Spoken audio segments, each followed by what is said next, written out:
সদ্যজাত শিশুদের মায়ের দুধ পান করানো খুবই জরুরি বলে মনে করছেন চিকিৎসকরা। মাতৃদুগ্ধের গুরুত্ব বোঝানোর জন্য রামকৃষ্ণ মিশন সেবা প্রতিষ্ঠান এবং breast feeding promotion network of India 7 দিনের এক কর্মশালার আয়োজন করেছে।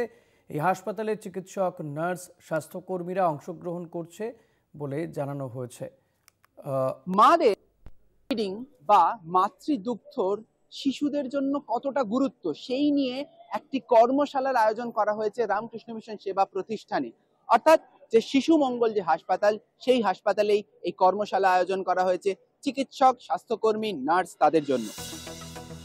শিশুদের ক্ষেত্রে মাতৃদুগ্ধ পানের গুণাবলী মায়েদের বোঝানো খুব প্রয়োজন বলে মনে করেছেন চিকিৎসকেরা। শিশু জঠরে থাকা অবস্থা থেকে মায়েদের মানসিকভাবে প্রস্তুতি নিতে হবে বলে বলছেন বিশেষজ্ঞরা। ব্রেস্ট ফিডিং মেয়েদের বেস্ট ওভারি এবং ইউট্রাস ক্যান্সার থেকে সুরক্ষা দেয় বলে মনে করছেন বিশেষজ্ঞরা। মাতৃদুগ্ধ পান শিশুদের 2 বছর বয়স পর্যন্ত পুষ্টি প্রদান করে। 6 মাস বয়স পর্যন্ত শিশুদের শুধুমাত্র মাতৃদুগ্ধ পান করানো উচিত বলে মনে করছেন চিকিৎসকেরা। ব্রেস্ট ফিডিং বাচ্চার জন্য পারফেক্ট নিউট্রিশন, ওর নিউট্রিশনের জন্য যা যা দরকার ও ব্রেস্ট মিল্কে পাবে।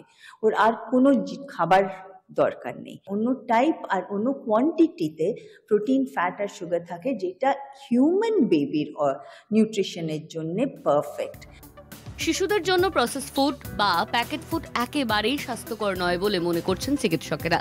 শিশুদের জন্য মায়ের দুধ বা বাড়িতে বানানো খাবারের উপর জোর দিচ্ছেন চিকিৎসকেরা। একটা প্যাকেটের খাবার কখনোই টাটকা খাবারের সমান হতে পারে না, কখনোই পারে না। বাড়িতে তৈরি করা টাটকা খাবার যেরকম যেভাবে বাচ্চার স্বাস্থ্য বৃদ্ধি করবে, এগুলো কখনোই পারবে না। এই ধরনের সচেতনতা এবং প্রচার মায়ের দুধের গুণাবলী, শিশুর পুষ্টি এবং সুস্বাস্থ্যের জন্য মায়ের দুধের প্রয়োজনীয়তা বোঝাতে সাহায্য করবে বলে মনে করছেন বিশেষজ্ঞরা।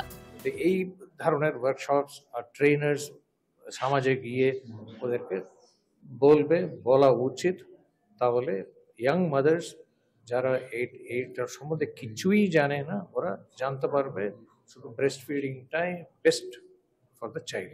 এই ওয়ার্কশপের মাধ্যমে উঠে আসছে যে প্রসেস ফুড, সেই প্রসেস ফুড কিন্তু কোনোভাবেই বা প্যাকেট ফুড শিশুদের জন্য ভালো নয়। প্রয়োজন মাতৃদুগ্ধ বা হাতে বানানো খাবারের দিকে নজর দেওয়া। Ramit Bandyopadhyay report, Kolkata TV.